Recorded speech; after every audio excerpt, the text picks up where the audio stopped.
All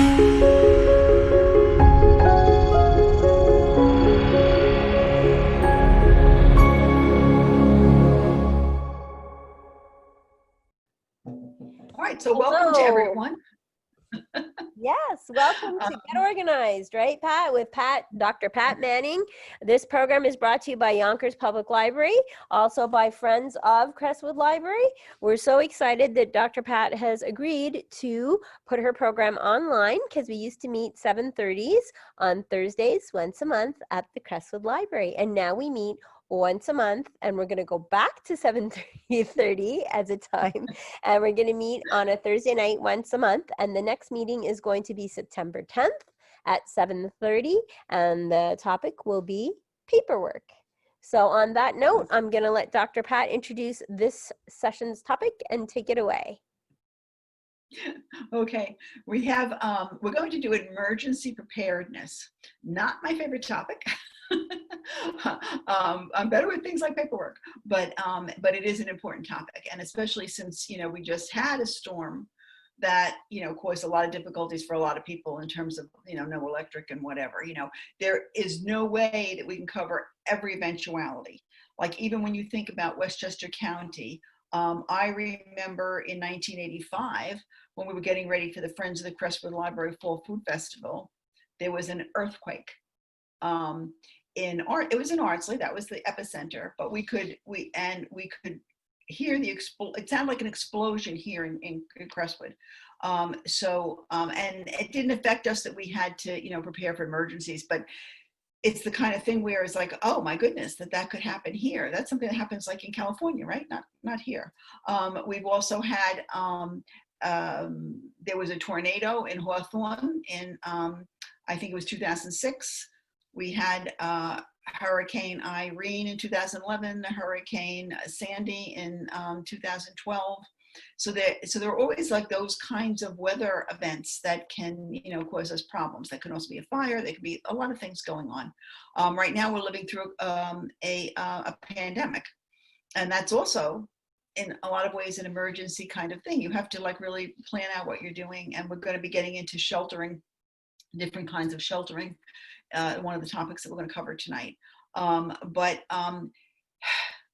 will be sending to anybody who's online with us now, I will send, you know, handouts that cover like a lot of resources. So I can't possibly cover everything tonight, but I will be sending you information where you can, you know, where you can pursue particular items of interest, you know, for yourselves. Okay, so that said, one of the things that we have to think about, depending on, and I just saw another thing, I'm looking at my notes here. One of the things was in 2011, we also had a Snowtober, which was a Halloween snowstorm. I don't know if you guys remember that. I remember because I was driving back to Crestwood from Syracuse, and it was horrible. But you know, so you can have you know, freak storms like that when you don't expect a snowstorm in October, but you can get one. Anyway, okay. So what we're going to talk about first is evacuation, because in different situations you may have to leave your house. I came home, I don't even remember from where, one day, and I found 3 fire trucks on my block. One of them parked right in front of my house. So I approached the firefighter and I said to him, you know, what's going on? I just got the message. Oh, hi, how you doing? And I you know, I said to him, what's going on? And he said, oh, it's a gas leak. And I said, can I go into my house? He said, you know, yeah, sure.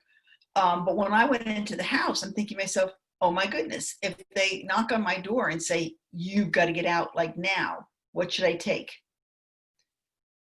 So I thought, okay, all the cash I had in the house, I collected, and the legal papers, like, you know, the marriage license and the birth certificates and the, you know, the titles for the cars, things like that, because that's something I don't have any copies of anyplace else. So I took that stuff. I took insurance information, you know, but I was going around kind of like, you know, like, now what? Like, you know, I really so it helps to have kind of a list of things. Like if you think ahead of time, what would I need to take that I can't replace? And that's why we were talking a little bit, I don't know if everyone was here, but we were talking a bit earlier about, last month we did photographs. And that's why we talked about scanning everything, which is a huge job, I know, for almost everybody, but scanning things and putting it on a hard drive, because then you just have to take the hard drive. You're not looking at these albums and crying because you can't possibly take everything with you. You can at least have a copy of your pictures. One of the things that I'm just trying to look here because I have made notes because I can't possibly remember everything. Okay, we can sign up for emergency alerts, and I have that in the handouts from FEMA, from the Red Cross, and from Westchester County, New York State. You can sign up for alerts from all these places so that it'll come to your phone. And it gives you a bit of a heads up that something's going to happen, that something's going on, that you should be able to taking action. You should have a plan for getting out of your house. If you don't live alone, you should make some kind of an arrangement with other people about where you would meet if you had to leave. Because sometimes you're not aware of, people going out in different directions, or somebody is not home and they have to know where they can meet up with you. So if you have someplace fairly near your house, and then someplace maybe that's a further away, half a mile or quarter of a mile or something, so that in a safer distance from your house, in case you can't meet where you would prefer to meet, closer to your home. So that's an idea that we haven't done it yet here, but it is a good plan, so that you don't get separated, because that's people get caught up and some go this way, some go that way. If you can have your car, that would be great. If you can get your car out of your garage or off the street, wherever. I think Anne has also reminded me of this at another, have a half a tank of gas. They always, and I am really not good about this yet myself, but I'm trying, where not to let the gas tank go too low. Because if you ever had to leave, what the gas stations would look like. Everybody would be leaving. Everybody would be leaving your area, and everybody would be trying to get gas, and it would be terrible. So if you know that you have a half a tank of gas at all times, you're in a much better position. And it saves you also, when you have to get to that meeting, or you have to get your job, or you have to get, like that, oh my goodness, I'm down to my gas light is on. So that's probably helpful in any event. I also hear that it's good for your gas tank, or the running of the car, not to let your gas tank get too low, because all that sludge from the bottom, if you get really low on your gas, you're killing your engine. But I have no personal understanding of that. Okay, now, every car should have an emergency kit. And if you look at some of these emergency kit suggestions online, what you'll find is that there is like 40,000 things. You would never be able to get a bag of groceries in your car if you packed everything that some people think you need in your car at all times. But you might want to have a couple bottles of water. You probably should have some kind of a blanket or some kind of something to keep somebody warm, in bad weather. You should have a little bit of cash maybe tucked away, and a first aid kit, flashlight, maybe even a snack like granola bars or something like that, which you might have to refresh every once in a while. You don't want 3-year-old granola bars in there. But, so that's the kind of thing. Think about what you might need in an emergency. Check the things online. But like I said, you really can't have, you can't have a trailer coming behind you with everything that you need. It's not like moving house. But you have to think of what would be the crucial things if you ever got stuck someplace, or you had to leave and you had limited, resources where you were going. Okay. Another thing is to have a kit in the house. It could be a Rubbermaid tub. It could be a big tote bag. It could be whatever. My first suggestion for this bag is a list of things that would go in the bag, because you can't put everything in ahead of time. Some of these things you need. One of the suggestions that I would make is, like when I talked about having to leave for the gas leak, well, I didn't have to leave, but I thought I might have to leave, would be like all the papers that you can't replace, or would be very difficult to replace. All those, birth certificates and all, and the title to the house, the title, the deed to the house, the title to the car, things like that. So you might want to have those in one place, not necessarily in this tote bag, but if it was on the list, pick up legal papers package, that would know to go and put that in there. Some of them might be food. Definitely have, it should be on the list, water, all the cash you have in the house, and the credit cards.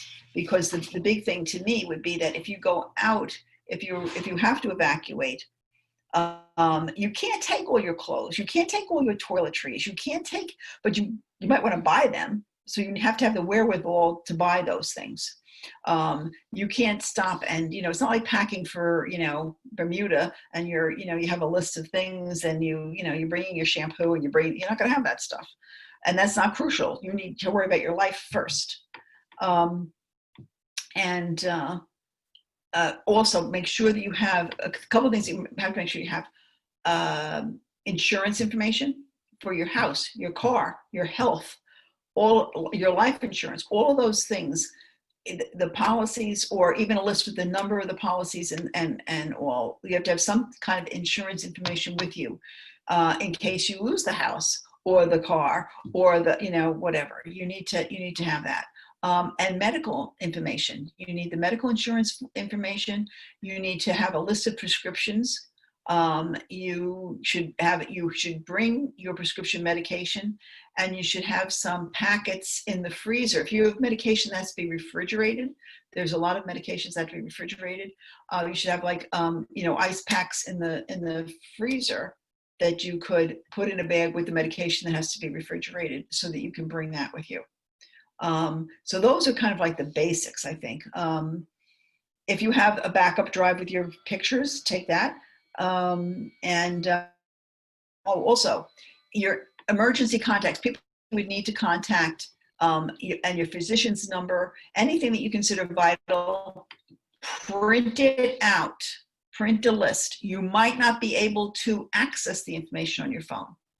It's possible that, who knows, wireless, phone systems could be down, or it could just be that you run out of, battery, because that's another thing that's be on your list. Chargers, whatever devices you would be bringing with you, you need to bring the chargers, but it might not be that easy for you to charge something. So you need to have a list of phone numbers that you might need to contact, like your insurance company, like your doctors, whatever is personal to you. If you don't remember your kids' cell phone numbers, like I don't, like now with the phones, we just click we hit the thing and it calls the people that we want to call. So you might want to write some of those numbers down. Any questions so far? Or am I scaring everybody to death? I think I'm scaring everybody to death. Okay, good to know. All right. Okay. Also, if you have small kids, you have to remember you might need diapers or snacks or a couple of toys, or the blanket that they can't live without. You can't take everything, but you need to take some things, and you have to think about what your daily needs are for these children or pets. I don't have a pet right now anymore, but you need to be able to take something. You need a leash.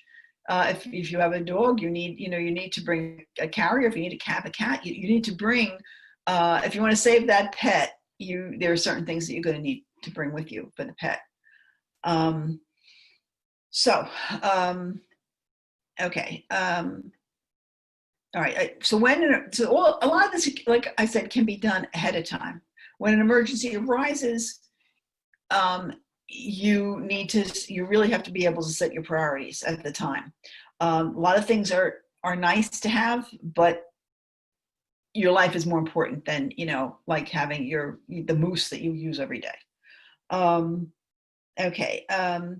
Remove the car from the area, even if you won't be using the car. Try to get the car out of whatever this danger zone is, and follow the directions of emergency personnel. They're going to have much more up-to-date information than you have, and so basically do whatever they tell you to do. Any questions about evacuations? No questions about evacuation? I have a question. Sure. I was talking about evacuations once with my two sons who at the time worked for the phone company and knew all the streets. And I Right. said to them, if you had to evacuate from Crestwood, which is where we lived, what would be the best route? And they both said, getting out And what did they say? or anyone else, because everyone is going to go to the, one of the parkways. I thought about a snowstorm. I was working in Valhalla. It was a blizzard. I was working at the college, and we had the college closed, and I had to get home, and all the parkways were closed. And all the main routes were closed. What I ended up doing was going along this Ridge Hill Road and then down to Central Avenue, which had one lane open. So I would just, as a suggestion, get a paper map, have a paper map tucked in your glove compartment or something in the car, and maybe highlight a possible route. I don't know. But I was shocked when they told me that it really meant you had to leave first, because everybody, it's the way Westchester County is set up. But I want to add something to that, because I was once in a terrible storm also and had to come home. I think it was from School 26, when we were fighting for the school and all that stuff. And the hills, I couldn't come down Chrisfield. So I went all the way to White Plains because it was flat land, Oh, right. on Central Avenue, and was able to come home. The Bronx River Parkway was sort of maybe open then, but all those things that we have to take into consideration. Yes, I have everybody in my family in November put in their trunk a bag of kitty litter and a small shovel, just in case they ever get snow. The kitty litter is good for gripping if you're on, but don't get kitty litter with clay in it, because then you'll make a slick surface. But that's something we do. So I'd like to go back to the documents, because when you said that, God, my documents are everywhere. I have one file for auto and my things, and one file for insurance, and they're not all in the same place. Do you think it's valid to keep just a copy of all the documents in this this pack? I was told that in emergency situations, most authority type people will accept copies if you had to abandon your home. And I made, I took a gallon size plastic, freezer bag, and I put in a copy of birth certificates, marriage license, insurance policies, deeds even. And I stuck in a copy of my car registration and copies of passport and driver's license. It was all copies. And I put them in this plastic thing and sealed it. And I stuck it in this emergency bag. And I figured if, worst came to worst, at least I'd have copies. That's a really good idea. I just never thought of that, because they were all over the place. But thank you. I'm gonna try and do that.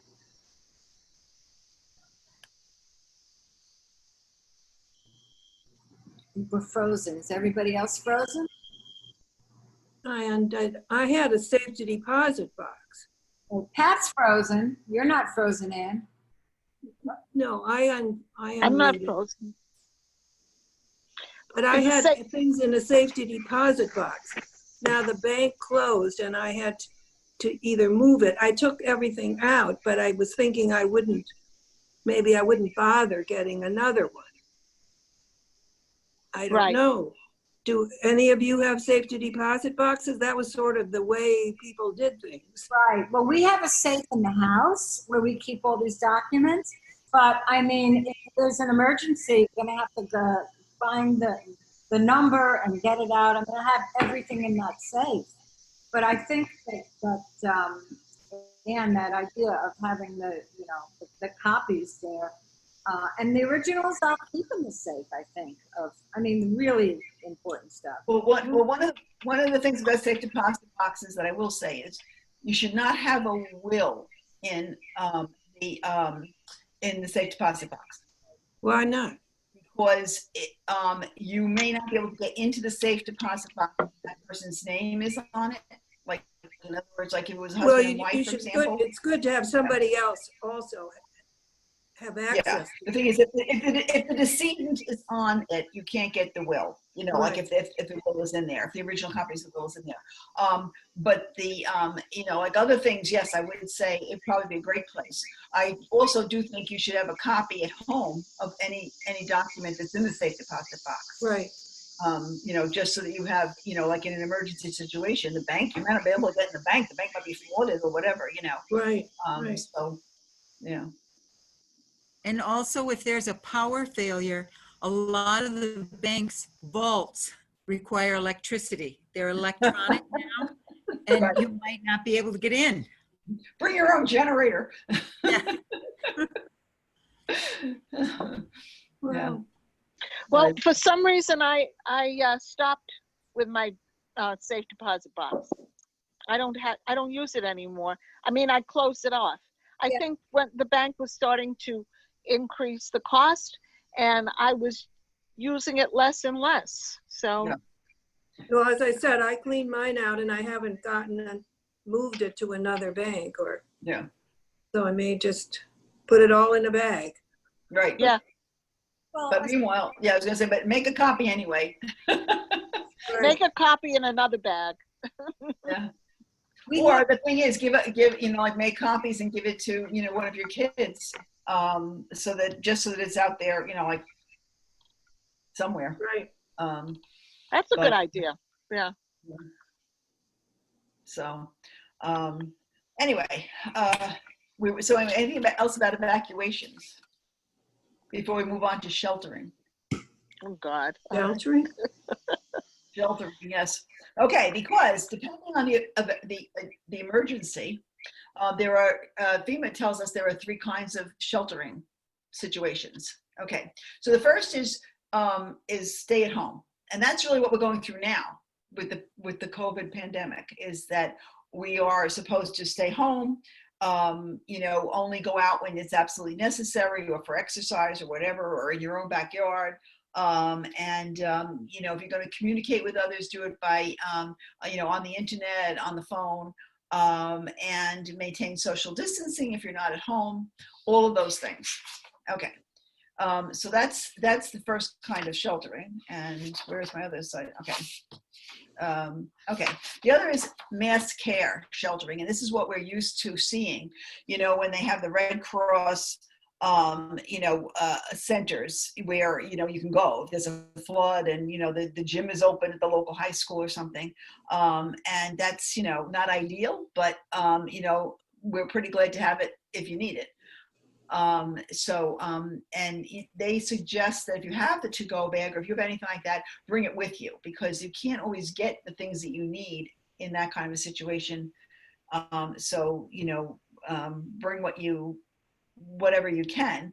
It's the same kind of thing. If you have a bag ready for your evacuation, that would be good. And the other kind of sheltering to me was like the scariest kind of sheltering, was sheltering in place. And sheltering, and at first I didn't get this, like, you know, it took me a little while to read everything to figure it out. Sheltering in place is basically if the outside is contaminated, if there's, you know, if it's like so highly polluted, or if there's a noxious gas, or, you know, things like that. And they suggest, and I guess it would be, I mean, I can't imagine doing this unless you really thought that this might be coming, would be to take, you know, plastic and measure all your windows so that you have plastic a little bit bigger that you can tape, and so plastic and duct tape. So you can duct tape all your windows and doors to keep any contaminants out. And then you shelter near the center of your house away from windows as to the extent that you can do that. This could happen to you. You could have to shelter in place at home or at work, or I guess wherever you school, wherever you are. So like this is kind of like terrifying to me personally, is that this would be a situation. But I would hope that if, you know, that you would have a little bit of information where you could plan ahead, you know, to make these window tape things, because I don't think any of us have yards and yards and yards of heavy duty plastic lying around, but that's really, you know, what they suggest. And then of course in that situation you also have to have, like, you know, you have to have food and water, and, you know, and now water might be not be a problem, might be a problem. You know, food, I guess, wouldn't be, you know, you wouldn't have to worry about can openers and stuff, you'd have that, but you would have to, you know, have food that you could, you know, access in that situation. So anyway, one of the things before that kind of emergency arises, if you have the emergency alerts, you might be in a better situation. You know, the basic supplies that they suggest are water, flashlight, first aid kit, and yes, I didn't mention before, but even in the evacuation situation, a battery or a crank radio, like in your to-go bag, a radio that requires a battery, but don't store the batteries in the radio, because you don't want them to corrode in the radio and then nothing's, you know, nothing's going to work. They also have these crank radios where it takes some, you know, energy, or solar. I think there are solar radios too, but crank radios, it takes some, you know, power on your part to crank them up, but they'll run without any kind of extra power, just own muscle power to do. And you can get, you know, like you can get updates then on the radio. So that's, you really should have some kind of a radio. Then, you know, like, again, if you are sheltering inside, you should have, you know, make sure that you bring all your family, your pets get inside. You lock and close the windows and doors, seal them up. You stay away from any doors and windows. I really can't, I mean, I guess I'm having a hard time imagining that kind of a thing, but I know that probably if there's a lot of smoke or a lot of pollution or a lot of, you know, radiation, all those things, you would be, you know, trying to tape up every crevice that you could in the house, you know. Well, people in Florida, for example, Georgia, South Carolina, when they know a hurricane's coming, most of them have plywood. Yeah, or they got gutters. So that kind of situation. But yeah. I was thinking about what some of the stores and a few residential people I saw on the news, when they knew the protesters were going to be marching in their neighborhood, and some of those people put up, like, they nailed up plywood and stuff. I don't know how they happen to have it. The stores, I guess, would keep that in their warehouse or something, but so it could be a situation, even with tornadoes, you need to do some protection if you have time, but I grew up in the Midwest, so everybody that I knew had a tornado shelter in their basement, stocked with blankets, pillows, food, you know, the whole thing, because tornado season, they just rip through. So I have a brother in Kansas.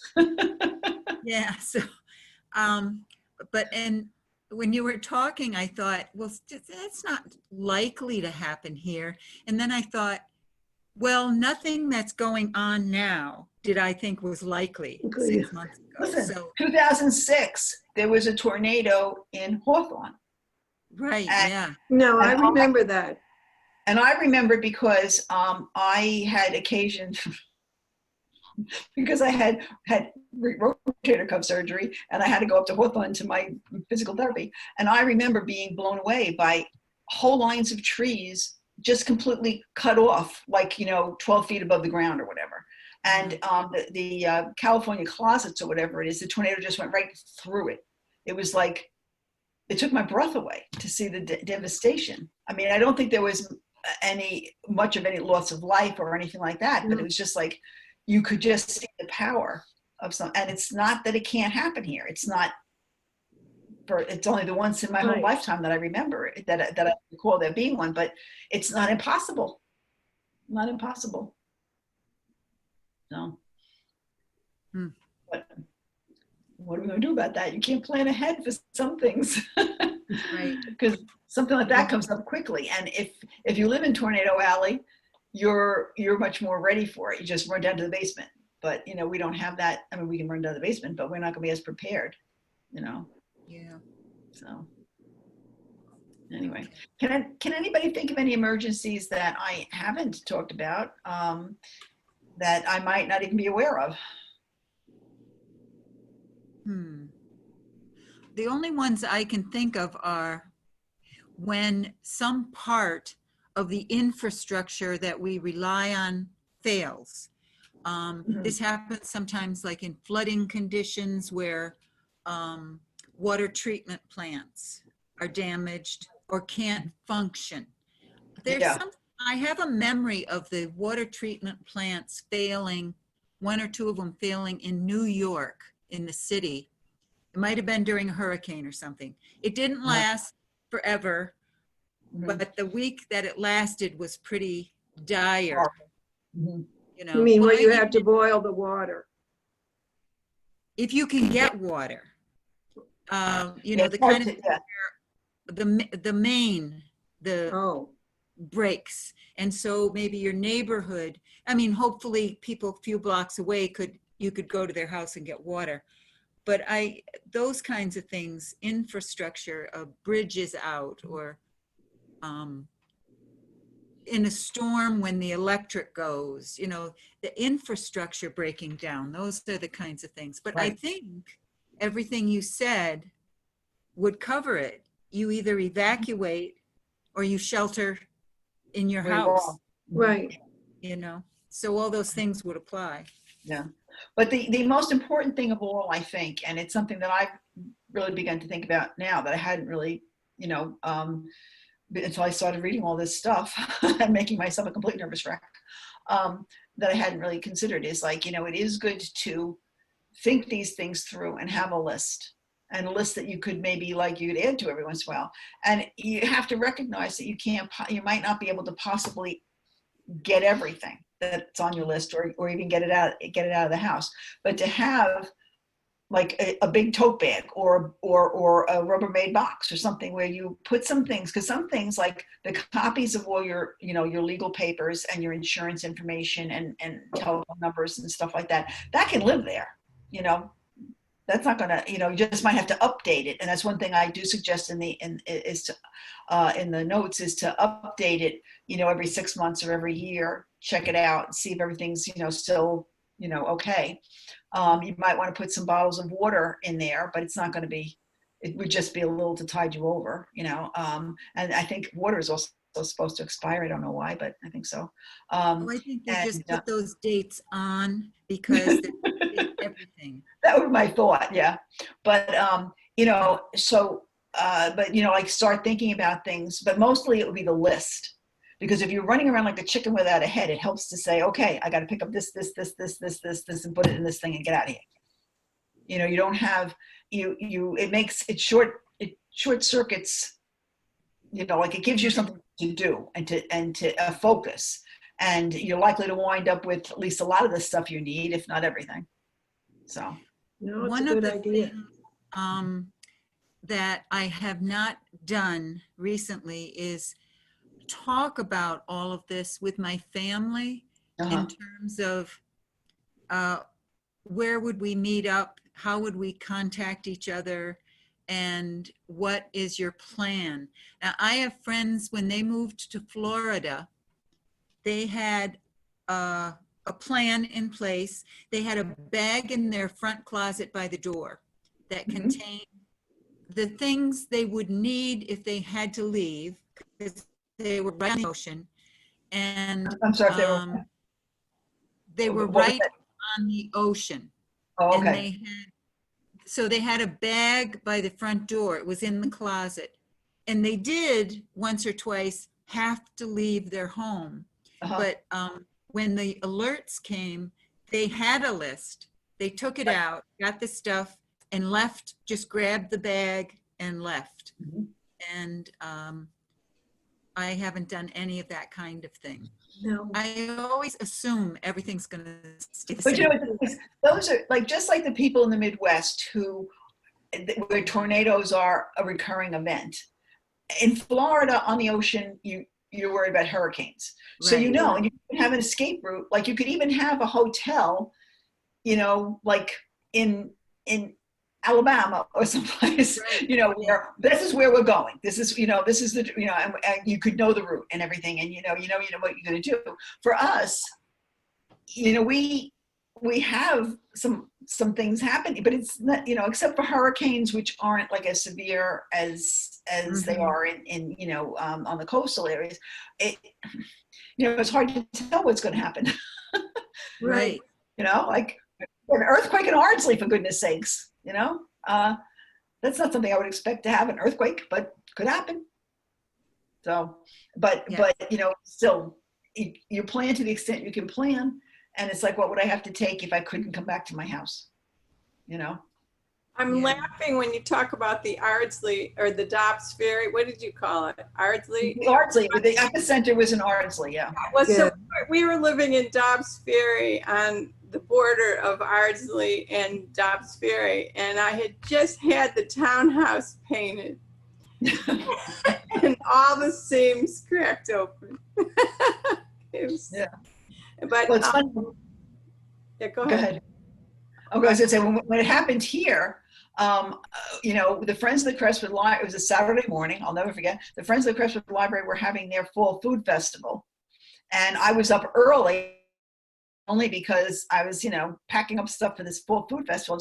And my recollection is like 6:30 or 7 o'clock in the morning or something, when I thought a gas station blew up in Eastchester. That was my first thought. Like, it was like, it sounded like an explosion to me. I don't know what it sounded like in Dobbs Ferry, but it sounded like an explosion. And no, everything rattled. I was in this deep sleep and I didn't even know that it had happened until the next day. My mother calls me from Michigan, and but everything rattled and the windows shook.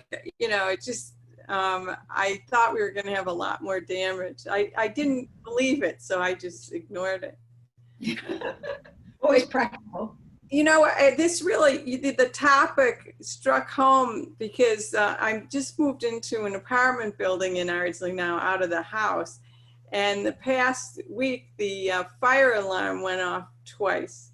Oh. And yes. And the thing is, I'm lucky enough, I have an apartment on the first floor. So it was just like, I thought, well, I don't want to go out in the hall. I'm just going to walk out my patio and get out of here. But like I thought, well, what do I take? You know, because I wasn't really taking anything. The first time, it turned out there was a short in the alarm system. But the first time you think, well, the building's going to blow up. You know, you better get out of here. And I thought after that, I do have a small suitcase in the closet that I'm going to pack up. Like my daughter said, well, make sure you put money in it or put a few things in it. Anyway, but you know, you walk out, I was walking out with nothing. Right. Well, they always say, get out right away. Yeah.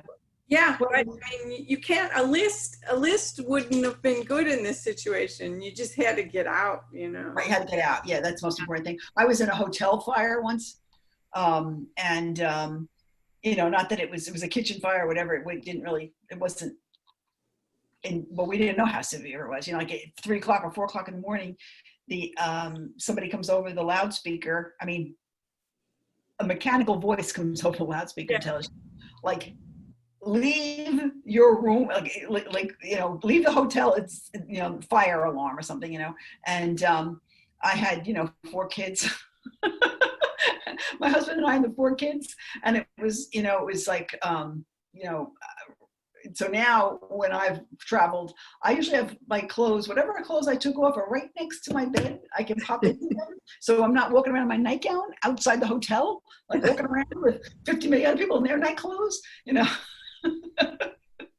So having lived experience, you know, like, you know, like you said, Beverly, you start to think about like how you know, you deal with things. Well, and this argued for not only putting photos on your drive and in the cloud, but to scan all these papers. That's true too. Yeah. You know, which I really hadn't done, and I also don't have them all together. I did for a while, for years, but then I just moved and everything's scattered. God only knows where anything is. But yeah, no, this would argue for scanning your passport and scanning everything. I mean, like what I've been finding out now, I have had to settle my mother's estate, and with all the government offices basically closed, like, and the financial institutions accepted copies of anything because they had to. I mean, the country couldn't shut down, you know, so if I had to send my birth certificate of my mother, I took a picture of it. Yeah. And you know, by the way, you can't scan some of this stuff now. I could take a picture of the birth certificate, but when I scanned it, it said void, void, void all over it. Oh. Yeah. So I mean, that's something to think about. I would take pictures rather than trying to scan some of these new documents. Yeah. Well, that's interesting. They've got hidden watermarks in them. Yeah. Okay. Yeah. Anybody else have any interesting emergency stories? Anybody getting caught in an emergency? Because sometimes other people's experiences help us, you know?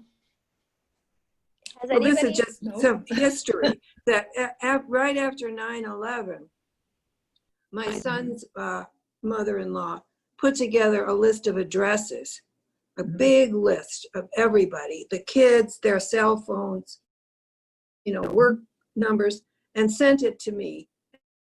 I think other members of the family. But, you know, it was such a relief to have it. There weren't things that, you know, some of that I would have had, but to have it all put together after that. Right. Yeah. Was a good thing, as you say, having a list. Well, you know why? Because the thing is, like, we're so reliant on our cell phones now.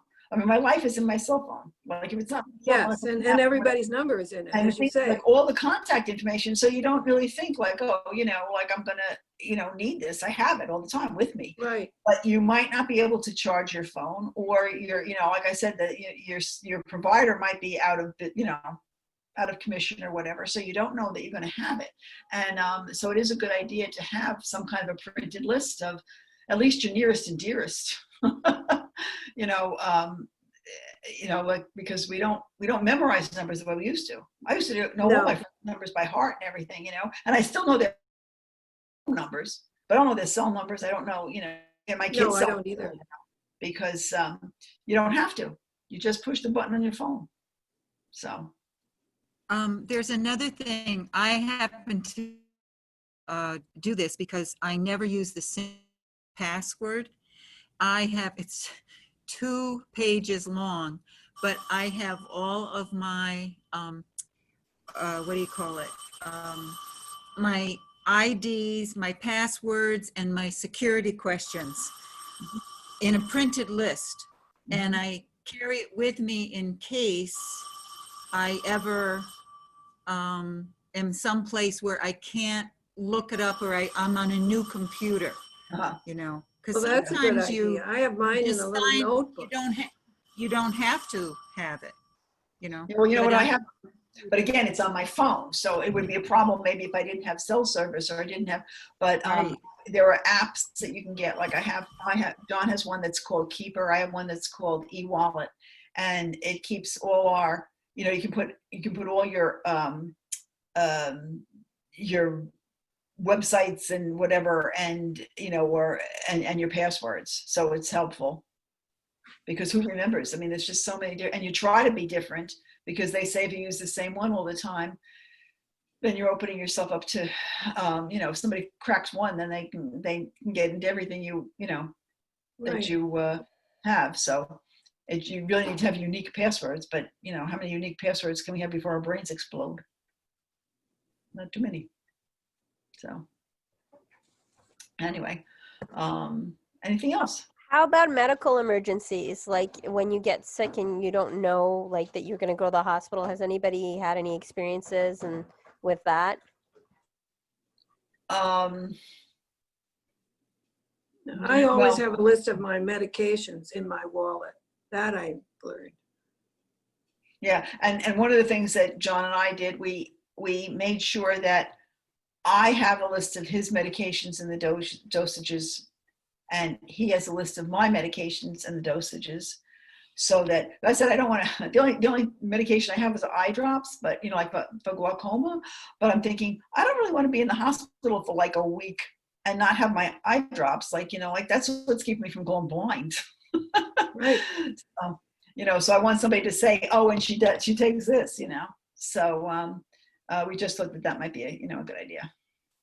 But a medical emergency, no. I have to tell you a funny thing. I mean, I guess it's funny. A couple of times we did have emergencies. You know, I broke a bone in my foot, and Andy had to go in White Plains Hospital. You go in, we gave them our name. They had everything there because they're connected with our doctor, Scarsdale Medical, and they knew dosage, and it was really funny because we weren't prepared at all for that information. So we got lucky. No, but it is true that, you know, like electronic medical records are very valuable in that case, especially if you know, like if you're in the same group for your different doctors, then every time you see that they have everything. They know, you know, what's going on with you. Oh yeah, yeah. This is Kay. A few years ago, my neighbor had a medical emergency. So when the ambulance and the fire department pulled up, I went across and I went into the house with the firemen, and we were trying to get some information, but my neighbor wasn't able to speak at that point. And we looked to the refrigerator to see if she had a list of doctors, her phone numbers for her children, but we couldn't find anything. And that's when I learned I need to post something like that on my refrigerator or some prominent place. Right. Because if I ever had an emergency, no one would know my personal business. Right. Right. Right. Yeah, that's a very good idea. That's a very, you know, because so many of us live alone now, and it's, you know, like, you know, or we don't live alone. If somebody's not there, if you're by yourself, you might as well be living alone, right? So it's right. That's a very good idea. Yeah, because you know, an underlying condition, like if you're a diabetic or if you have, you know, a history of stroke, or if you have that would be good for them to know. If it's possible that you OD'd on one of your prescription medications by mistake. So. Okay, well, I know that we still have 10 minutes. So, that's okay. Well, we can talk about what's coming up, and if you guys are interested, you know, like September 10th is going to be our next meeting, and it's going to be on paperwork. We'll meet at 7:30, the same time we used to meet when we could actually meet in the library. And October, we don't have a date yet for October, but it will be a Thursday evening in October.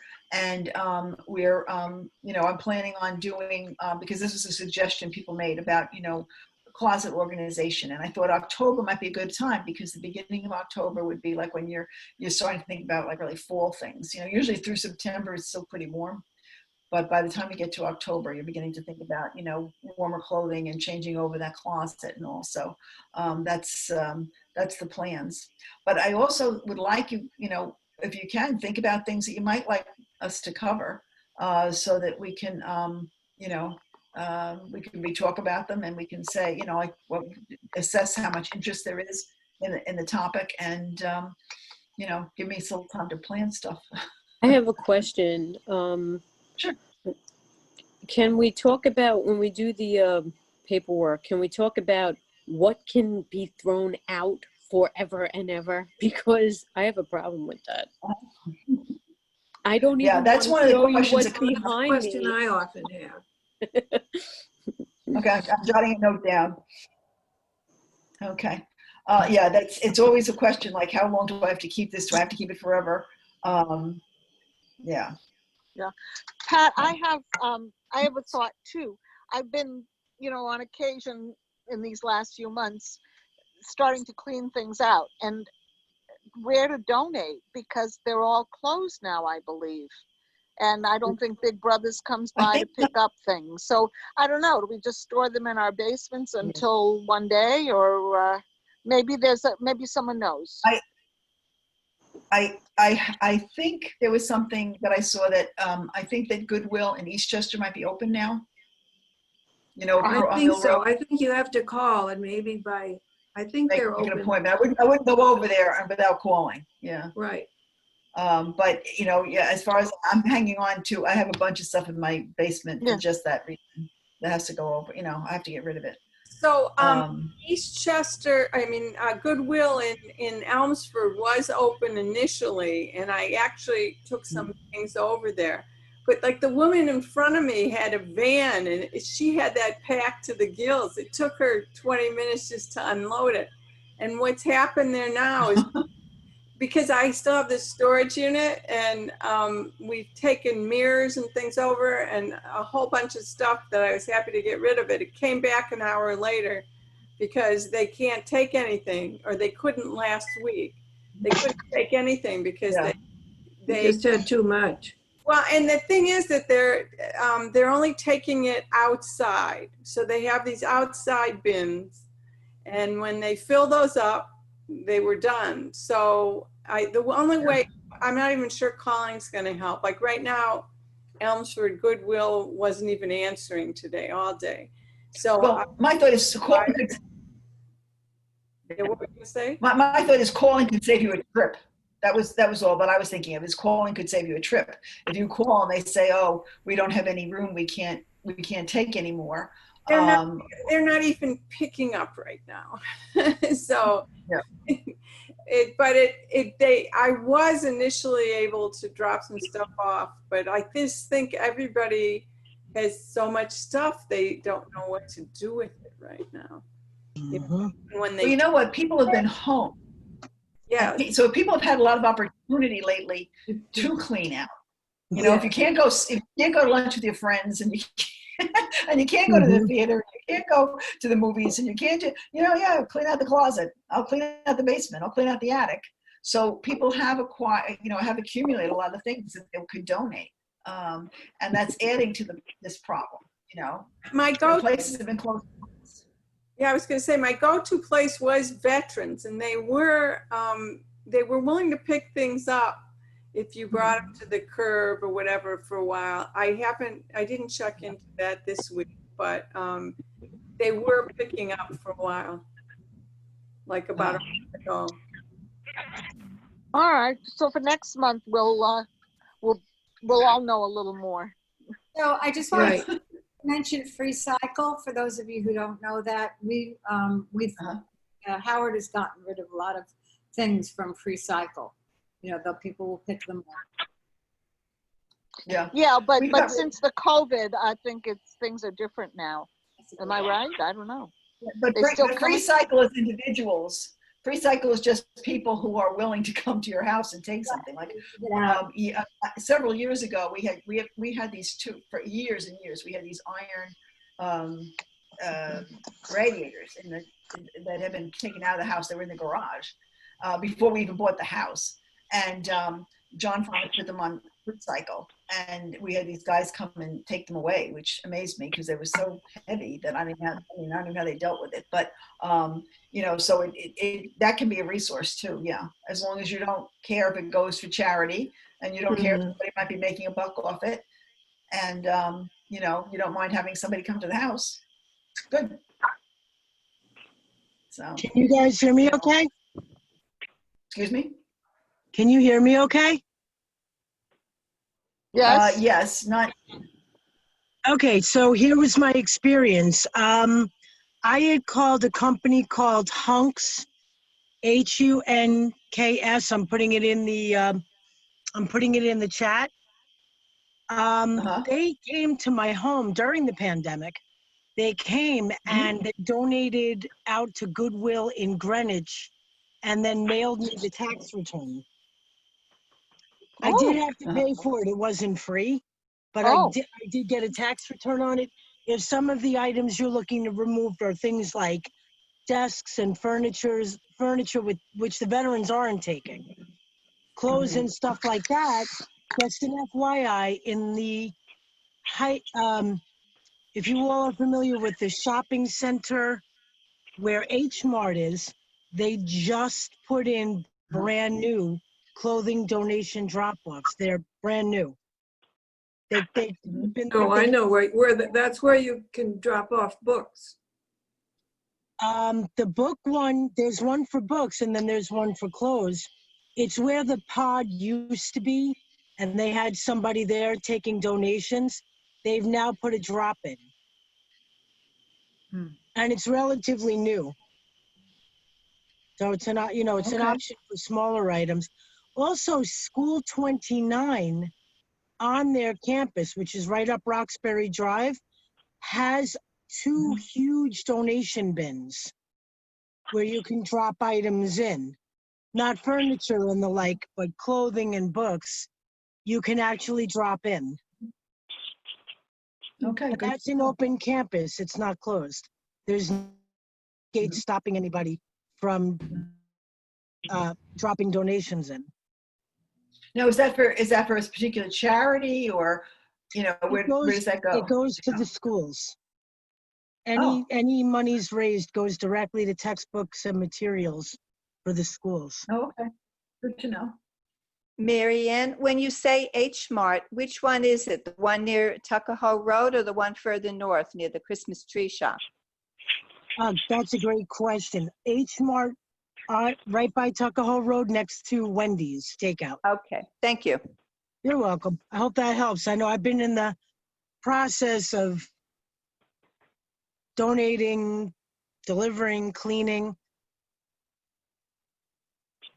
It's the High Ridge Shopping Center that helps. Yes. Thank you. So yeah, it's been great to have those resources.